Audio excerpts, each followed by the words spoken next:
Hello guys, this is Sakshi and welcome to my channel. तो मेरी आज की वीडियो है क्लास 12th के स्टूडेंट्स के लिए। जैसे कि हम सबको पता है कि हमारा एग्जाम शुरू होने में, एग्जाम आने में अभी थोड़े से ही दिन बचे हुए हैं। So I just try to make some videos on C plus plus, जिससे आप लोगों का थोड़ा सा रिवीजन हो सके। और मेरी इन वीडियोस में मैं सिर्फ वो वाले इंपॉर्टेंट टॉपिक्स डिस्कस करूंगी जिससे रिलेटेड क्वेश्चंस आपके एग्जाम्स में आते हैं। और उसके साथ साथ मैं आपको कुछ ऑनलाइन टेस्ट के लिंक प्रोवाइड करूंगी, थोड़ी सी पीडीएफ्स प्रोवाइड करूंगी जिससे आप उनको अच्छे से टॉपिक्स को प्रिपेयर कर सकते हो। तो in today's video I am going to discuss about the question number 1 which is coming in every time। जो आपके एग्जाम में जो आपका फर्स्ट क्वेश्चन होता है, सेशन 1 का जो फर्स्ट क्वेश्चन होता है, मैं उस क्वेश्चन के बारे में डिस्कस करने वाली हूँ। बहुत छोटा सा क्वेश्चन होता है, सिर्फ 2 मार्क्स का क्वेश्चन होता है। तो चलिए इस बारे में आज डिस्कस करते हैं। तो उससे पहले, उस क्वेश्चन को डिस्कस करने से पहले मैं कुछ बेसिक चीजें जो आप पहले भी सी प्लस प्लस से रिलेटेड पढ़ चुके हो उन सबको आपको एक बारी दोबारा रिवाइज कराने की कोशिश करना चाहती हूँ। So firstly about C plus plus. C plus plus क्या है? C plus plus is a general purpose programming language developed by Visualness to Struct। It is an extension of C programming language. तो हमें पता है कि हमारी C plus plus एक general purpose programming language है और जिसको हम ऑब्जेक्ट ओरिएंटेड प्रोग्रामिंग लैंग्वेज भी बोलते हैं, जिसको Visualness to Struct ने 1980s में डेवलप किया था। ये भी हमें पता है कि सी प्लस प्लस जो है वो सी एंड सिम्युला 67 को मिलाकर के बनी है, जिसमें सी जो थी वो हमारी प्रोसीड्यूरल प्रोग्रामिंग लैंग्वेज थी और सिम्युला 67 हमारे ऊप्स के कॉन्सेप्ट को हैंडल करती थी। तो उन दोनों के कॉम्बिनेशन से ही हमारा सी प्लस प्लस बना है, जिसको हम ऑब्जेक्ट ओरिएंटेड प्रोग्रामिंग लैंग्वेज बोलते हैं। और सी प्लस प्लस हमारी एक केस सेंसिटिव लैंग्वेज है। इसमें सी प्लस प्लस के बारे में जो आपने सबसे पहली चीज पढ़ी होगी वो थी सी प्लस प्लस का कैरेक्टर सेट। की कैरेक्टर सेट क्या होता है? In C plus plus, character set is a set of valid characters that can be used in C++। Character set is used to specify the character or symbol recognized by the language। ठीक है। Character set क्या है? Character set को आप basically लो कि ये एक set of characters है। जब जो भी चीज आप अपने प्रोग्राम में लिख रहे हो, जो भी चीज हम कर रहे हैं, वो सिर्फ और सिर्फ हमारे कैरेक्टर सेट्स के बेसिस पे होता है। जैसे कि अगर मैं बात करूँ एक इंग्लिश लैंग्वेज की, तो जब भी हम कोई भी एक पैराग्राफ लिखते हैं, एक ऐसे लिखते हैं, उसमें हम कुछ कैपिटल लेटर्स का, कुछ स्मॉल लेटर्स का यूज करते हैं। इसके साथ ही हम कुछ कॉमास, कुछ फुल स्टॉप का यूज करते हैं। ऐसे ही जब हम सी प्लस प्लस में कोई भी प्रोग्राम बनाते हैं तो उसके लिए हमारा कैरेक्टर सेट बहुत ज्यादा नीडेड होता है। कैरेक्टर सेट्स अपने अंदर क्या क्या इंक्लूड करता है? कैरेक्टर सेट के अंदर आप क्या जाते हैं? लेटर्स। लेटर्स आपके कैपिटल लेटर्स भी हो सकते हैं और स्मॉल लेटर्स भी हो सकते हैं। इसके साथ आपकी डिजिट्स यानी कि 0 to 9। और स्पेशल सिंबल्स से plus, multiply, minus, divide, modulus, greater than, less then, जितने भी आपके स्पेशल सिंबल्स के कीपैड पे अवेलेबल होते हैं उन सब की मैं बात कर रही हूँ। इसके साथ आपके कुछ व्हाइट स्पेसेस होते हैं, स्लैश टी, स्लैश की, स्लैश एंड स्लैश एफ। ठीक है, ये आपका कैरेक्टर सेट यहाँ पे कंप्लीट हो गया। इसके बाद जो नेक्स्ट चीज हमने इसमें पढ़ी है दैट इज टोकन। अब टोकन क्या है? Token is the smallest individual unit of C plus plus program that is meaningful to the compiler. C plus plus क्या है? हर एक चीज देखो, सी प्लस टोकन्स को आप बेसिकली इस तरीके से लो कि जब भी हम कोई भी प्रोग्राम बनाते हैं तो उसमें सिंगल डॉट से लेकर टर्मिनेशन सिंबल और हैश सिंबल, या फिर जो भी चीज एक सिंगल डॉट भी अगर आप उसमें लिख रहे हो ना, तो वो टोकन के बेसिस पे लिख रहे हो। अब टोकन्स के अंदर कुछ काइंड्स होते हैं टोकन्स के। वो कौन कौन से हैं? जो सबसे पहला है वो है आपका कीवर्ड। कीवर्ड को हम क्या बोलते हैं? Keywords are the predefined words which are known to the compiler. हमारे जो कंप्यूटर इसके सी प्लस प्लस लैंग्वेज के अंदर जो हमारे प्री डिफाइंड वर्ड्स हैं, जिसका कंपाइलर को पता है कि उनकी वर्किंग क्या होती है, उनको कैसे यूज करना है, और अगर वो यूजर वो वाला कीवर्ड उसमें यूज कर रहा है तो उसको क्या फंक्शनैलिटी उसकी परफॉर्म करनी है, उनको हम कीवर्ड्स बोलते हैं। बहुत सारे कीवर्ड्स होते हैं सी प्लस प्लस के अंदर, जिनमें से कुछ जैसे कि आप new keyword, four while loop, do while loop, ये सब कीवर्ड्स के बेसिस पे तो बना है। चलिए आगे चलते हैं आइडेंटिफायर्स पे। आइडेंटिफायर्स को कैसे ट्रीट? आइडेंटिफायर्स क्या होते हैं? हमारे यूजर डिफाइंड नेम, जो यूजर डिफाइन करता है, यानी कि हम डिफाइन करते हैं जो वो वाले नाम जो हम अपने आप से अपने वेरिएबल को, अपनी क्लास को, अपने फंक्शन को दे सकते हैं। These are the identifiers. Okay, चलिए आगे चलते हैं। Next one is literals. Literals क्या होते हैं? हमारी कांस्टेंट वैल्यू। जैसे हमने कोई एक वेरिएबल लिया और उसको हमने एक वैल्यू प्रोवाइड कर दी और वो हम उसको बोल देते हैं कि इसकी वैल्यू ये फिक्स रहेगी हमेशा। जिसकी फिक्स्ड वैल्यू हो जाती है ना, उनको हम constant, as a constant treat करते हैं। ये भी चीज आपने अच्छे से पढ़ी होगी और इसके बारे में आगे भी मैं डिस्कस करूंगी। पंचुएटर्स यानी कि सेपरेटर्स जो आप सबको नोन है, और इसके साथ होते हैं हमारे ऑपरेटर्स। ऑपरेटर्स क्या है? An operator is a symbol that tells the compiler to perform a specific mathematical और लॉजिकल मैनिपुलेशन। जो भी हमारे कंप्यूटर के अंदर हम कोई लॉजिक परफॉर्म कर रहे हैं या कोई भी एक कंडीशन लगा रहे हैं, वो सब कुछ किस ऑपरेंड्स के ऊपर, वो सब कुछ किसके थ्रू पॉसिबल है? हमारे ऑपरेटर्स के थ्रू। अब ऑपरेटर्स के भी कुछ टाइप्स होते हैं, जिनमें से पहला टाइप ऑपरेटर का है हमारा अरिथमेटिक ऑपरेटर्स। अरिथमेटिक ऑपरेटर्स यानी कि plus, minus, multiply, divide symbol, ये सारे सिंबल, यानी कि अगर किसी भी ऑपरेंड के ऊपर आप कुछ मैथमेटिकल ऑपरेशंस लगा रहे हो, तो वो हमारा अरिथमेटिकल ऑपरेटर के बेसिस पे होता है। इसके साथ होते हैं आपके असाइनमेंट ऑपरेटर। असाइनमेंट नाम से ही पता चल रहा है कि असाइनमेंट ऑपरेटर्स किस लिए यूज होते हैं? वैल्यू को असाइन कराने के लिए। अगर हमें किसी पर्टिकुलर वेरिएबल को कोई भी एक पर्टिकुलर वैल्यू असाइन करनी है, उसके लिए हम असाइनमेंट ऑपरेटर का यूज करते हैं। जैसे कि आपका equals to, plus plus and equals to, minus and equals to, इसके साथ आपका divide and equals to, modulus and, ये सब आपके असाइनमेंट ऑपरेटर्स के अंदर आ जाएंगे। इसके साथ होते हैं आपके कुछ रिलेशनल ऑपरेटर्स। रिलेशनल ऑपरेटर यानी कि जो किसी भी दो ऑपरेंड्स के बीच में रिलेशन स्टेब्लिश करते हैं। कोई भी ऑपरेंड्स के बीच में अगर आपको रिलेशन बताना है, ठीक है, यानी कि जैसे कि हम इफ कंडीशन में, मोस्टली इफ कंडीशन में हम रिलेशनल ऑपरेटर का यूज करते हैं कि अगर मेरी ये वाली वैल्यू है तो ये ट्रू हो जाएगी, अगर ये वाली वैल्यू है तो ये पोल्स के अंदर चले जाएगा, ऐसा कुछ होता है। तो हमारा वो रिलेशनल ऑपरेटर के बेसिस पे होता है। रिलेशनल ऑपरेटर्स होते हैं हमारे greater than, less than, greater than equal, less than equals to, इसके साथ double equals to and not equals to. इसके साथ होते हैं हमारे कुछ लॉजिकल ऑपरेटर्स।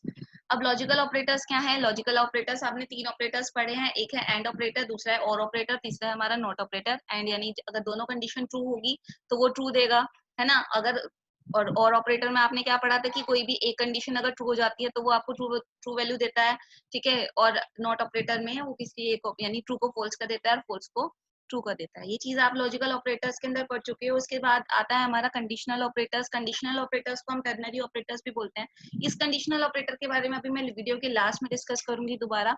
तो चलिए गाइस स्टार्ट करते हैं हमारे कुछ क्वेश्चन से, जो हमारा क्वेश्चन नंबर 1 होता है, जिसके बेसिस पे हमारे सेशन का क्वेश्चन नंबर 1 जो 2 मार्क्स का क्वेश्चन होता है वो कैसे आता है वो देखते हैं। तो जैसे कि इसमें मैंने यहाँ पे फर्स्ट क्वेश्चन दिया हुआ है, find the correct identifier out of the following which can be used for naming variable, constant और फंक्शन इन C++ प्रोग्राम। अब यहाँ पे कुछ कुछ ये गिवन है और इनमें से आपको फाइंड आउट करना है कि इनमें से कौन हमारा एज अ आइडेंटिफायर होगा।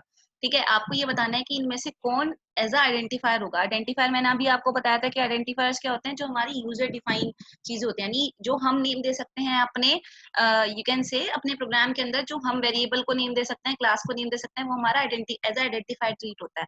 अब आइडेंटिफायर की भी ना थोड़ी सी कंडीशंस होती हैं। आइडेंटिफायर की कंडीशन ये है कि आइडेंटिफायर को जब भी हम लिखते हैं, आइडेंटिफायर या तो किसी अल्फाबेट से स्टार्ट होता है या फिर वो अंडरस्कोर से स्टार्ट होता है। ये चीज याद रखिएगा। या तो आप अल्फाबेट, जो आप आइडेंटिफायर को स्टार्ट करने वाले हो, वो या तो अल्फाबेट से स्टार्ट होगा या फिर वो किसी अंडरस्कोर सिंबल, तो आप सबको पता ही होगा, जैसे इसमें यहाँ पे अंडरस्कोर सिंबल लगा हुआ है इसमें, तो अंडरस्कोर से स्टार्ट होता है। तो एक तो कंडीशन हो गई इसकी ये। दूसरी कंडीशन ये है कि आप आइडेंटिफायर में किसी भी अल्फाबेट को यूज कर सकते हो, नंबर्स को भी यूज कर सकते हो, लेकिन स्पेशल सिंबल्स को आप यूज नहीं कर सकते हो। आइडेंटिफायर में स्पेशल सिंबल्स हमारे यूज नहीं होते हैं। और दूसरी चीज, एक और कंडीशन इसके आइडेंटिफायर की होती है कि नंबर्स आप यूज कर सकते हो, लेकिन नंबर्स जो है आपके वो फर्स्ट पोजीशन पे नहीं आएंगे। आप नंबर्स को आइडेंटिफायर्स में मिडल में या फिर लास्ट में यूज कर सकते हो, लेकिन उसको आप स्टार्टिंग में यूज नहीं करोगे। तो चलिए, आप जैसे कि आप इसकी कंडीशंस को पढ़ चुके हो, चलिए स्टार्ट करते हैं हम क्वेश्चन से। हमारे इसमें ये जो फर्स्ट गिवन है ये है एक्स, ये थोड़ा सा यहाँ पे ये थोड़ा सा क्या है कि x underscore and y underscore यहाँ पे दिया हुआ। अभी मैंने आपको बताया था कि जो भी हमारा गिवन है, जो भी हमारा आइडेंटिफायर होगा, उसका जो फर्स्ट होगा या तो वो अल्फाबेट होगा या फिर वो अंडरस्कोर से स्टार्ट होगा, और उसके बीच में कोई भी हमारा स्पेशल कैरेक्टर, स्पेशल सिंबल नहीं होना चाहिए और ना ही स्पेस होना चाहिए। हाँ, एक और चीज की इन नंबर्स, इनके बीच में स्पेस भी नहीं होना चाहिए। तो देखो यहाँ पे हमारा x गिवन है, इसके बाद अंडरस्कोर है, y है, देन अगेन अगेन अंडरस्कोर है, तो ये बिल्कुल सही है मेरा आइडेंटिफायर, इसमें कोई भी मिस्टेक नहीं, तो मैं इसको एज आइडेंटिफायर ट्रीट कर सकती हूँ। ठीक है। अब दूसरी बात करते हैं हमारे सेकंड में उसने दिया हुआ है ए एंड डी एंड। अब हमें पता है कि लॉजिकल ऑपरेटर्स एंड होता है, लेकिन हम C++ के अंदर ए एंड डी एंड थोड़ी ना लिखते हैं, हम उसमें सिंबल्स यूज करते हैं एंड के लिए। एंड सिंबल जो भी अभी मैंने आपको ऊपर बताया था, तो एंड को हम एज आइडेंटिफायर ले सकते हैं इसमें। ये कंफ्यूज करने के लिए भी देते हैं, जिससे बच्चा कंफ्यूज हो जाए और शायद वो उसका गलत आंसर लिख दे। तो आपको कंफ्यूज नहीं होना है, आपको बिल्कुल कॉन्फिडेंट होकर जाना है और बिल्कुल अच्छे से उसका आंसर देना है। नेक्स्ट है आपका 1 स्पेस नेम स्पेस 2। अब देखो इसमें ऑलरेडी पता चल रहा है यहाँ पे, एक तो जो हमारा फर्स्ट प्लेस पे है वो हमारा एक डिजिट है, और मैंने भी आपको बताया था कि आइडेंटिफायर्स में कोई भी हमारी डिजिट यूज नहीं होती और ना ही कोई भी स्पेस आता है। यहाँ पे स्पेस भी गिवन है, तो ये एक आइडेंटिफायर नहीं हो सकता। दूसरा अंडरस्कोर 1 ABC। अब देखो यहाँ पे फर्स्ट जो पोजीशन है वो है हमारी अंडरस्कोर की। अभी मैंने आपको अंडरस्कोर वो ट्रीट कर लेता है, और यहाँ पे बीच में कोई भी स्पेशल सिंबल यूज नहीं हो रहा है, ना ही स्पेस आ रहा है, तो ये एक आइडेंटिफायर है। इसके बाद स्टैटिक तो आपको पता ही है, स्टैटिक एक हमारा कीवर्ड होता है और जो हमारी ग्लोबल वैल्यूज को करने के लिए यूज होते हैं, जिसके बारे में हम आगे डिस्कस करेंगे। तो स्टैटिक तो हमारा कीवर्ड है, तो उसको हम छोड़ देते हैं। ऑटो भी एक कीवर्ड होता है, इसको भी छोड़ देते हैं। इसके बाद आता है रजिस्टर्स को हम एज आइडेंटिफायर ट्रीट कर सकते हैं। चलिए आगे चलते हैं हमारे नेक्स्ट क्वेश्चन पे। इस क्वेश्चन में उसने पूछा है कि find the symbol out of the following which can be used for naming variable. Same question है हमारा, लेकिन इसमें यहाँ पे दिया है कि हमें ये बताना है कि इनमें से कौन हमारा एज आइडेंटिफायर हम यूज नहीं कर सकते अपने C++ प्रोग्राम के अंदर। ठीक है, तो देखो अभी मैंने आपको बताया था कि जो हमारे स्पेशल सिंबल्स होते हैं वो हम अपने आइडेंटिफायर्स के अंदर कभी भी यूज नहीं करेंगे। तो इसमें जो सबसे पहला दिया हुआ है वो है हमारा एस्ट्रिक सिंबल। एस्ट्रिक सिंबल एक हमारा स्पेशल सिंबल है, तो जाहिर सी बात है कि ये एक आइडेंटिफायर एज आइडेंटिफायर ट्रीट नहीं होगा। तो क्वेश्चन को ना एक बारी जब भी आप अपने एग्जाम में क्वेश्चन कर रहे हो, तो एक बारी क्वेश्चन को ना एक बारी पढ़ लेना अच्छे से। जैसे कि इसमें यहाँ पे कैन नॉट दिया हुआ है, तो कभी कभी हम स्पीडली क्वेश्चन पढ़ते हैं और हम शायद पढ़ लें कि यहाँ पे which can be treated as identifier लिखा हो। तो इसमें कंफ्यूज नहीं होना है आप लोगों को, क्वेश्चन को थोड़ा अच्छे से पढ़िएगा प्लीज। अब यहाँ पे जैसे एस्ट्रिक सिंबल है, एस्ट्रिक सिंबल हमारा एक स्पेशल सिंबल है, तो जाहिर सी बात है कि आइडेंटिफायर ट्रीट नहीं होगा, इसलिए एस्ट्रिक को लिखेंगे।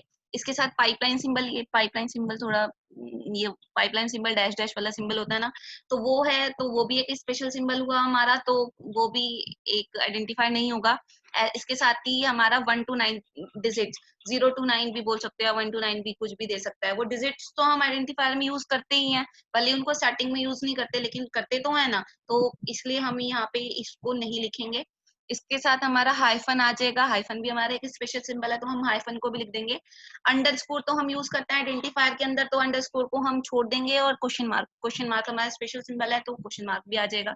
नेक्स्ट हमारा है find out the correct identifier out of the following which can be used for naming variable, constant और function in a C++ program. Same question है, विच कैन बी यूज लिखा है यहाँ पे, तो हमें बताना है कि कौन सा यूज हो सकता है।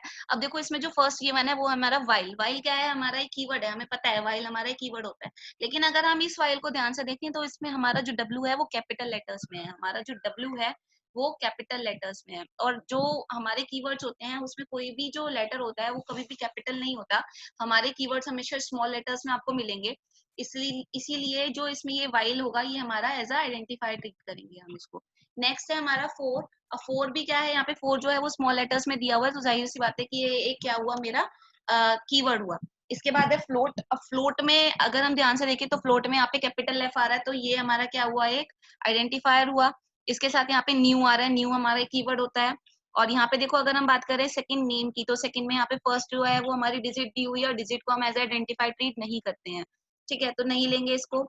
ए मोड बी में मॉड्यूलर सिंबल आ रहा है, यानी कि यहाँ पर अभी मैंने आपको बताया कि यहाँ पे हमारा स्पेशल कैरेक्टर्स यूज नहीं होते हैं आइडेंटिफायर में, लेकिन यहाँ पे हमारा स्पेशल कैरेक्टर दिया हुआ है, तो हम ए मोड बी को एज आइडेंटिफाई ट्रीट नहीं करेंगे। इसके साथ हमारा अमाउंट 2 लिखा हुआ है, अमाउंट 2 बिल्कुल सही है, हम अमाउंट 2 को एज आइडेंटिफाई ट्रीट कर सकते हैं। दूसरा हमारा अंडरस्कोर काउंटर लिखा हुआ है, अंडरस्कोर सिंबल बिल्कुल हम यूज करते, तो ये भी हमारा एक आइडेंटिफायर होगा। और जो नेक्स्ट क्वेश्चन पे आ जाइए, चलिए right the type of the C++ tokens keyword from the following. इसमें ये देखो ये चार चार हमें वर्ड्स गिवन है, और इन चारों वर्ड्स में उसने ये बोला है कि आपको ये बताना है कि ये सब हमारे क्या हैं, ये टॉप कीवर्ड है हमारा या फिर ये यूजर डिफाइन आइडेंटिफायर्स हैं। तो अगर हम बात करें फर्स्ट की, फर्स्ट यहाँ पे हमारा लिखा हुआ है न्यू, शायद क्वेश्चन में इसको छोटा। अब ये जो न्यू है ये हमारा देखो अगर हम इसको ध्यान से देखें, सारे के सारे जो कैरेक्टर्स है हमारे स्मॉल लेटर्स में है, तो जो न्यू होगा वो मेरा क्या होगा, एक कीवर्ड होगा, है ना। इसके साथ वाइल की अगर मैं बात करूं तो वाइल में डब्ल्यू जो है वो कैपिटल है, तो ये एक हमारा कीवर्ड नहीं होगा, ये हमारा यूजर डिफाइन आइडेंटिफायर हो जाएगा। दूसरा केस की बात करें, केस तो कोई कीवर्ड, केस एक कीवर्ड होता है हमारा, तो केस एज अ कीवर्ड हम लेंगे। और नंबर अंडरस्कोर 2 ये एक हमारा यूजर डिफाइंड आइडेंटिफायर हो जाएगा। तो मुझे लगता है गाइस कि ये चीजें तो आपको अच्छे से समझ में आ ही गई होंगी। इसके साथ ही मैं आपको एक चीज और बताना चाहती हूँ। ये जो क्वेश्चन होता है हमारा, ये 2 मार्क्स का क्वेश्चन आएगा। तो अगर हम इसको ध्यान से देखें ना, तो इनके आंसर्स में अगर हम इसको ध्यान से देखें तो आंसर में ना 4-4 देखो, ये भी 4 है और ये भी 4 है। इसके साथ जो अभी हमने ऊपर 2 क्वेश्चंस किए, उनमें भी यहाँ पर ये भी 4 हैं और इसके नेक्स्ट वाले क्वेश्चन में 4 है। तो एक चीज का ध्यान रखिएगा कि 2 नंबर का marks distribution half half marks से होगा। तो ये चीज बड़ी कॉमन है कि उसमें वो शायद 4 तो देगा ही यहाँ पे। तो अगर आपके आंसर में 3 आ रहे हैं, यानी कि यहाँ पे 3 आ रहे हैं, तो देखो उसको ध्यान से कि आपने शायद कोई मिस तो नहीं कर दिया। या फिर अगर आपके एक्स्ट्रा आ रहे हैं तो भी आप एक बार उसको देख लेना कि वो 4 होने चाहिए। लेकिन अगर ऐसा लगता है कि आपको नहीं किया, आपने गलत नहीं किया है, तो भी कोई दिक्कत नहीं है। आप अपने ऊपर कॉन्फिडेंट होके जाओ और बिल्कुल अच्छे से उस चीज का आंसर दो। नेक्स्ट चीज जो मैंने अभी आपको बताई थी कंडीशनल ऑपरेटर्स के बारे में। अब कंडीशनल ऑपरेटर्स के ऊपर भी आपका एक क्वेश्चन आया हुआ था, जिसमें ये यही क्वेश्चन सेम क्वेश्चन था कि explain the conditional operator with suitable example. तो कंडीशनल ऑपरेटर्स क्या होते हैं तो पढ़ेंगे इसके बारे में। It is also known as ternary operators. Ternary operators भी हम कंडीशनल ऑपरेटर्स को बोलते हैं बिकॉज इट रिक्वायर्स 3 ऑपरेंड्स। इसके अंदर 3 ऑपरेंड्स होते हैं हमारे। और ये क्या करता है, is a from the if else then is. हाँ, जो हमारा कंडीशनल ऑपरेटर होता है, ये हमारा इफ देन एल्स स्टेटमेंट के ऊपर वर्क करता है। यानी आपने पढ़ी होगी इफ देन एल्स स्टेटमेंट, अब उसी के बेसिस पे ये वर्क करता है। और जो इसका सिंटेक्स होता है वो कुछ ऐसे होता है। सबसे पहले आप लिखोगे एक्सप्रेशन 1, देन आफ्टर ये क्वेश्चन मार्क सिंबल वहां पे आता है। इसके बाद हमारा आता है एक्सप्रेशन 2, उसके बाद आपका कॉलन आ जाएगा और उसके बाद होता है आपका एक्सप्रेशन 3। अब ये वर्क कैसे करता है ये चीज हमें देखनी है। अब देखो इन एक्सप्रेशंस के प्लेस पे हम यहाँ पे कंडीशंस भी दे सकते हैं या फिर कोई एक वैल्यू भी दे सकते हैं। तो वो तीनों कंडीशंस को ना अलग अलग चेक करता है। अगर उसको फर्स्ट में वो वाली कंडीशन ट्रू दिख जाती है तो वो सेकंड पे जाएगा और सेकंड अगर लगेगी तो थर्ड पे चला जाएगा। तो देखो अगर हम इस क्वेश्चन में ध्यान से देखें तो यहाँ पे लिखा है integer y equals to 10 and x।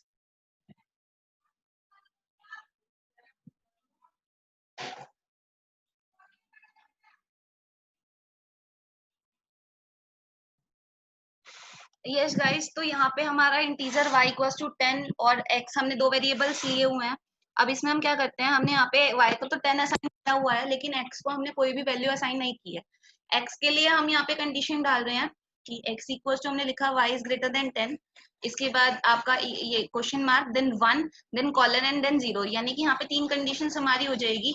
तो पहली कंडीशन तो यही हो जाएगी हमारी y इज ग्रेटर देन 10। दूसरी कंडीशन हो जाएगी हमारी 1 के लिए और थर्ड एक्सप्रेशन वाली कंडीशन हो जाएगी हमारी 0 के लिए। तो सबसे पहले वो चेक करेगा कि y की जो वैल्यू है, यानी फर्स्ट एक्सप्रेशन के अकॉर्डिंग, वो 10 से ग्रेटर है या नहीं है। अब देखो y की वैल्यू यहाँ पे 10 है, अब y 10 से ग्रेटर थोड़ी ना है, y तो 10 के इक्वल है। तो ये वाली कंडीशन मेरी फॉल्स हो गई। तो वो कौन सी कंडीशन के ऊपर जाएगा, फर्स्ट सेकंड वाली कंडीशन के ऊपर जिसमें लिखा है 1। तो वो क्या करेगा, x नाम का जो ब्लॉक हमारा बन चुका है वहां पे वो x को कौन सी वैल्यू प्रोवाइड कर देगा, 1 प्रोवाइड कर देगा। अब कई बच्चे ये सोचते हैं कि अब तो x को 1 मिल गया, ये कंडीशन तो ट्रू हो गई, तो वो आगे जाएगा ही नहीं और वो उसको आउटपुट में 1 लिख देते हैं वहां पे। लेकिन ये गलत हो जाता है। उसके बाद वो थर्ड कंडीशन भी चेक करता है। अब देखो यहाँ पे थर्ड कंडीशन में 0 दिया हुआ है, तो x की वैल्यू 1 से हटकर x की वैल्यू यहाँ पे 0 हो जाएगी। यानी एक्स वाले ब्लॉक पर 0 आ जाएगा। उसके बाद अगर वो एक्स की यहाँ पे जैसे प्रिंटिंग करा रहा है तो उसका आउटपुट यहाँ पे 1 नहीं आएगा, यहाँ पे उसका एक्स का आउटपुट 0 आएगा। तो ये चीज आपको थोड़ी सी ध्यान रखनी है इस कंडीशनल ऑपरेटर्स के अंदर। सो होपफुली गाइस आपको मेरी वीडियो अगर अच्छी लगी है तो please like, subscribe and share करिए। इसके साथ साथ मैंने अपनी वीडियो में यहाँ पे डिस्क्रिप्शन बॉक्स में आपको एक लिंक भी दिया हुआ है जिसपे एक ऑनलाइन टेस्ट है जो अभी मैंने आपको पढ़ाया है इससे रिलेटेड। वहां पे क्वेश्चंस गिवन है, उसको अटेम्प्ट करिए और अपना स्कोर चेक करिए कि आपको अगर इस टाइप के कोई भी क्वेश्चन आपके एग्जाम में आते हैं तो आपका स्कोर क्या बैठेगा। तो उसको चेक करिए गाइस। और इसके साथ अगर आपको किसी भी टॉपिक में या किसी भी चीज में कोई भी प्रॉब्लम है तो आप मुझे कमेंट बॉक्स में शेयर कर सकते हो। और इसके साथ ही मैं पूरी पूरी कोशिश करूंगी कि मैं आपकी सारी प्रॉब्लम्स को सॉल्व कर सकूं। So thank you so much everybody.